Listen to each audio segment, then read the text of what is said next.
पोपटलाल पूरे दिल्ली शहर में बड़ी बड़ी डींगे मारने के लिए प्रसिद्ध था। साथ ही वो अव्वल दर्जे का पेटू भी था। उसकी इस आदत के चलते कोई भी आदमी उसे अपने घर भोज पर नहीं बुलाता था। फिर एक दिन पोपटलाल अपनी बहन के घर जाता है, जो दूसरे शहर में रहती थी। अरे पोपटलाल, बड़े दिनों के बाद तुझे मेरी याद आई। माय डियर बहना, तू तो जानती है मैं अपने कारोबार में कितना व्यस्त रहता हूँ।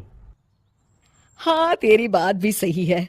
अब आया है तो कुछ दिन ठहर के जाना। अरे दीदी, ये भी कोई कहने की बात है। श्यामा देवी पोपटलाल को रहने के लिए एक कमरा दे देती है। अगली सुबह पोपटलाल जोर जोर से गरारे करना शुरू कर देता है। नकुल की पत्नी नींद से जाग जाती है और घबराकर अपने पति नकुल को जगाती है। अरे उठिए, लगता है हमारे घर में कोई जानवर घुस आया है। कैसी अजीब अजीब आवाजें निकाल रहा है, मुझे तो बड़ा डर लग रहा है। अरे कोई जानवर नहीं है भाग्यवान, पोपटलाल मामा जी हैं, अपना गला साफ कर रहे हैं। इतनी सुबह सुबह? अभी तो सिर्फ 4 बजे हैं। मामा जी इसी तरह से जल्दी उठ जाते हैं। अच्छा, ठीक है। नकुल की पत्नी जैसे ही सोने लगती है और जल्दी नाश्ता भी करते हैं। क्या मतलब? मुझे अभी उठ के उनके लिए चाय नाश्ता बनाना पड़ेगा? हाँ। अरे मर गई रे, अब मेरा क्या होगा? फिर थोड़ी देर के बाद नकुल की पत्नी मामा जी के लिए चाय नाश्ता बनाने में जुट जाती है। अरे भाई वाह, बड़ी अच्छी खुशबू आ रही है। बहू, जो भी बना रही हो फटाफट ले आओ, जोरों की भूख लगी है। हाँ मामा जी, अभी लाती हूँ। देखते ही देखते पोपटलाल सारा नाश्ता चट कर जाता है। बहू, कल से पराठे में देसी घी ज्यादा डालना, आज कुछ मजा नहीं आया। हे भगवान, इसका नाम तो पेटू लाल होना चाहिए था। पूरे 10 लोगों का नाश्ता अकेले हजम करने के बाद भी इन्हें मजा नहीं आया। इस तरह रोज पोपटलाल सुबह सुबह घर के सभी लोगों को नींद से बेवक्त जगा देता था और हमेशा खाने की उल्टी सीधी फरमाइश करते रहता था। देखते ही देखते गुप्ता परिवार की दिनचर्या अस्त व्यस्त हो जाती है। अरे भाई, खाने का असली मजा तो इस घर में है। अरे माँ, ये पोपटलाल मामा यहाँ और कितने दिन रुकेंगे?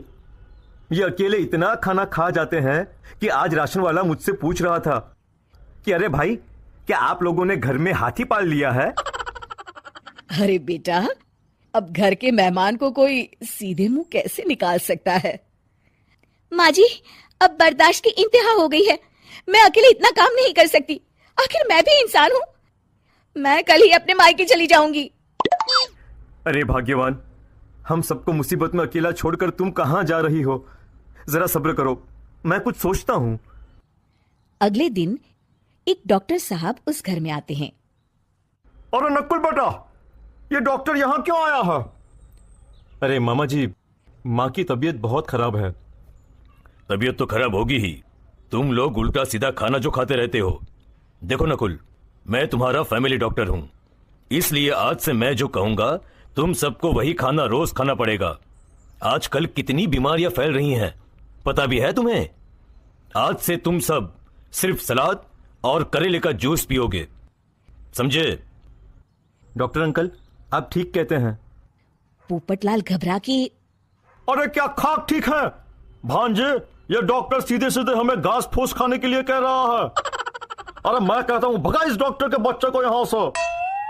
अरे मामा जी, डॉक्टर साहब ठीक ही तो कह रहे हैं। इसी बहाने आपका इतना बड़ा पेट जो बाहर निकला हुआ है वो अंदर हो जाएगा। इस तरह गुप्ता परिवार रोज खाने में सिर्फ सलाद खाना शुरू कर देता है। बेचारे पोपटलाल का बुरा हाल हो जाता है। ये लीजिए मामा जी, ताजा ताजा करेले का जूस। अरे नहीं नहीं बहू, मैं मरने से पहले मरना नहीं चाहता। मुझे तुम लोग माफ करो। यह भेड़ बकरी वाली जिंदगी तुम लोगों को मुबारक हो। मैं तो चला यहाँ से। पोपटलाल अगले दिन ही घर छोड़कर चला जाता है। क्यों बेटा नकुल, मेरी अदाकारी कैसी थी?